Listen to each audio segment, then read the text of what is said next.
guys! So today we're talking about how you can skip the queues at Disney. So by that we don't mean barging in front of people and cutting lines and annoying people. We mean how to plan things tactically so you spend less time in the queues so you can get more rides done in one day. Also, so you're not continuously queuing and lining up all day when you really want to be spending time on the rides and enjoying the parks. So our first tip is always going to be get there as early as you can. So Disneyworld parks open at 9 AM. That's when the rope drop ceremony will happen. So you want to try and get there a little bit earlier. So as soon as they drop those ropes, you can head straight to the rides. So if you've already watched the opening show at Magic Kingdom, you can just go straight to the rides, and then a lot of people will be watching the show anyway, so that gives you an opportunity to actually get on the rides and get your day started. So what you want to do is head straight to the back of the park. So if you're Magic Kingdom, head to Frontierland. Big Thunder Mountain. And head straight for Big Thunder Mountain, Splash Mountain, because everyone's going to sort of go to the closest rides that are there. So if people want to go to Seven Dwarfs Mine Train, Space Mountain. It's all the bigger popular ones at the front. So everyone thinks, oh, they'll just get there first and they'll go on their rides first. But it's actually not the case. A lot of people just go there first, so it's really busy queues, even like 90-minute waits at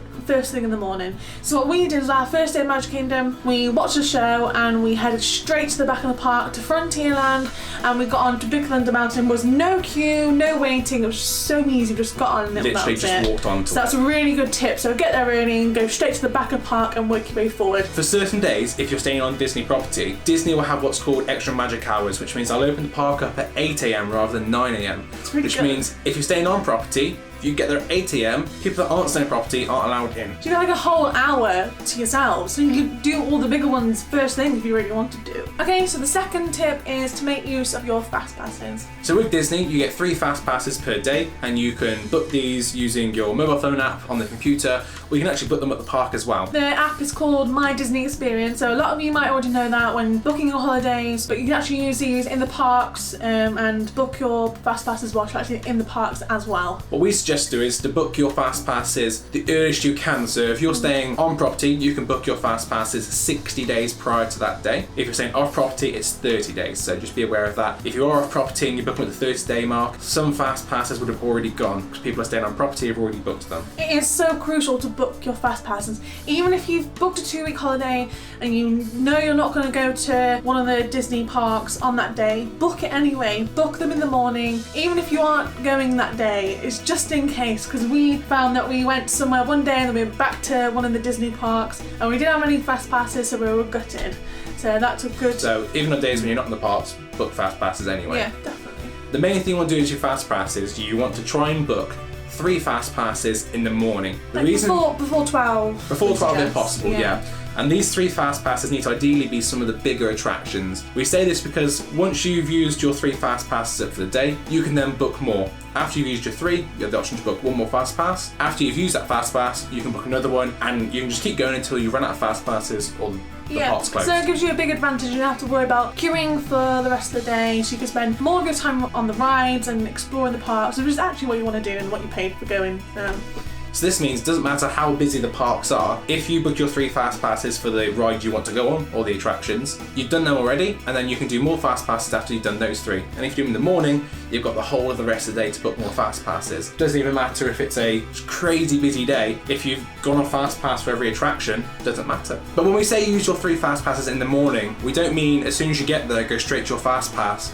Let's say, for example, you've got a fast pass for Space Mountain at 9 AM till 10 AM. Go to it at 10 to 10, because in the morning is the best time to go on rides or attractions, whatever you want to do. Because there's less people in the park, there's going to be less queue. So go to a usual one you haven't got a fast pass for, and then make your way to Space Mountain for your fast pass. You've got a whole hour, so you can go as early in that hour or late as that hour as you like. We went to, when we were in Tomorrowland, we went on the Buzz Lightyear ride, and then because we had a fast pass booked for Space Mountain, so we had loads of time to go on this Buzz Lightyear ride and do other things, get a snack, and it was just freed up some more time, which was quite good. Also, another key point is when booking fast passes, don't waste them on shows or fireworks even, because Animal Kingdom you can book them for Rivers of Light, which can be good, but we just got there earlier and we still got a really good seat. So one key thing is just go earlier. like people ask about the Lion King festival at Animal Kingdom. Just don't book it. There's no point. Like you can get a good seat. Just get there a little bit earlier. And as well, there's no point wasting fast passes on rides like It's a Small World or like the small rides that not a lot of people go.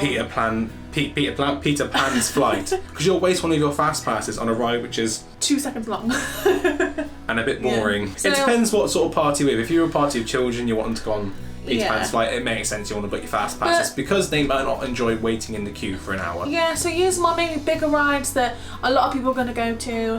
Like one of the most popular ones in Magic Kingdom is the Seven Dwarfs Mine Train, and that is ridiculous queues. It can be so busy, so you may want to use it for that. Be aware what you choose your fast passes for and don't waste them. Okay, so another point is to check crowd calendars. So for example, websites like Undercover Tourists, the Dib, all have calendars for what day is going to be the busiest in each park. So the idea is go to a park which isn't going to be that busy for that day. If Magic Kingdom's going to be red and the busiest day compared to all the rest of the parks, don't go there, go to somewhere else. And they're really handy, especially on busiest times of year, like the summer. You really want to keep an eye on like what days are busiest when, because you don't want to be just stuck in queues all the time, especially when it's really hot and you just want to get out of the sun. Okay, so that's all we've got for today. Thank you very much for watching. If you've liked our video, please hit the like and subscribe button because it helps out our channel. Also, if you've got any comments or any questions or anything we may have missed, please put them in the comment section below. We'd love to hear from you. Over and out.